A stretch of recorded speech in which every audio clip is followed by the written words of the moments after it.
आश्रम प्रकृति के मध्य वनवास काटा। इसीलिए छत्तीसगढ़ की जनश्रुतियों, लोक कथाओं, आम जनजीवन में राम रचे बसे हैं। सीएम भूपेश बघेल की संकल्पना पर छत्तीसगढ़ पर्यटन मंडल वैश्विक पर्यटन क्षेत्रों का विस्तार करने जा रहा है। पहले चरण में कोरिया से सुकमा तक 2260 किलोमीटर की लंबाई तक 9 जगहों को रामायण काल के अनुसार विकसित करने का कार्य जारी है। इस योजना के तहत जांजगीर चांपा में रामवन गमन पथ यह परियोजना का काम पूरा हो चुका है। 10 अप्रैल को सीएम भूपेश इसका लोकार्पण करेंगे। दूसरी तरफ शिवरी नारायण का काम भी पूरा हो चुका है। आपको बता दें, शिवरी नारायण वही जगह है जहां प्रभु राम ने शबरी के झूठे बेर खाए थे। रामायण काल की स्मृतियों को संजोने के लिए छत्तीसगढ़ सरकार की ओर से कई तरह के प्रयास किए जा रहे हैं।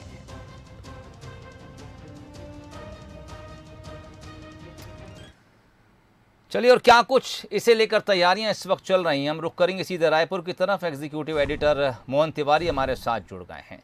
मोहन, थोड़ी चाहेंगे इसको आप हमें तफसील से बताएं, किस तरह से ये पूरा जो योजना है या जो पूरा प्लानिंग थी, भूपेश बघेल ने कहाँ से इसकी शुरुआत की थी, किस तरह से इस पूरे प्रोजेक्ट को वो देखते थे, और 3 साल के भीतर कितनी तेज़ी से काम करते हुए अब हम वो दिन भी देखने जा रहे हैं जब अब से सिर्फ 2 दिन के बाद इसका लोकार्पण होने जा रहा है।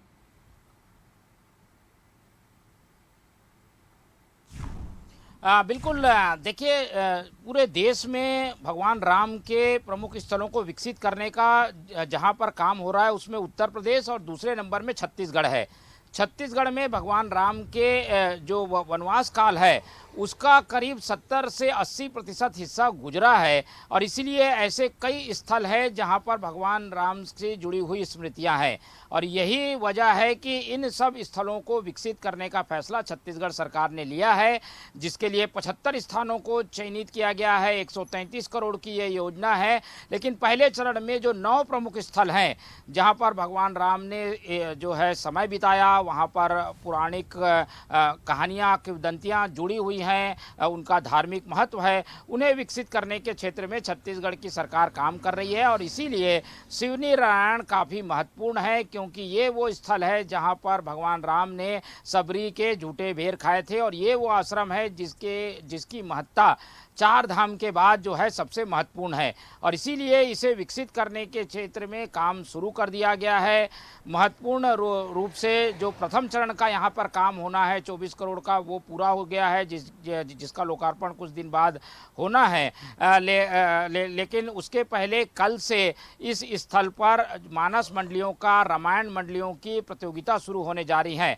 अपनी तरीके की अनोखी राज्य स्तरीय ये प्रतियोगिता है, जिसमें पूरे 25 जिलों से अलग अलग रामायण मंडलियां आएंगी, भाग लेंगी, और उसके बाद उन्हें प्रथम, द्वितीय, तृतीय स्थान दिया जाएगा, जिसमें अनूप जलोटा और अनुराधा पोटवाल भी आ रही हैं। तो इस पूरे स्थल को जो धार्मिक महत्व की जगह है उनका न केवल विकास बल्कि उनको पर्यटक के रूप में स्थापित करने का काम छत्तीसगढ़ की सरकार कर रही है, जिसके प्रथम चरण में जो 9 स्थल हैं उसमें शिवरी नारायण का पहला है, और ये जो वन पथ गमन भगवान राम का स्थल है उसे अलग अलग स्थलों को विकसित करने के क्षेत्र में छत्तीसगढ़ सरकार ने काम शुरू कर दिया है, जिसका लोकार्पण हमें 10 तारीख को देखने को मिलेगा। और इसी दिन जो रामायण मंडलियां अलग अलग क्षेत्रों से आएंगी, जिनकी संख्या करीब 350 के आसपास बताई जा रही है, उनकी प्रतियोगिताएं 8 तारीख से शुरू हो जाएंगी। 10 तारीख को इसका समापन होगा, उसमें इसका पुरस्कार वितरण भी मुख्यमंत्री करेंगे। तो न केवल उस क्षेत्र का विकास, पर्यटन के क्षेत्र की संभावनाएं बढ़ाना और धार्मिक महत्व को बनाए रखना, इन तीनों क्षेत्रों में छत्तीसगढ़ सरकार ने काम शुरू कर दिया है। चलिए, बहुत शुक्रिया तमाम अपडेट के लिए। 10 तारीख वो दिन होगा जिस दिन लोकार्पण करेंगे इस पहले फेज का मुख्यमंत्री भूपेश बघेल। तमाम अपडेट्स के लिए बंसल न्यूज पर आप खबरों के अपडेट पा सकते हैं।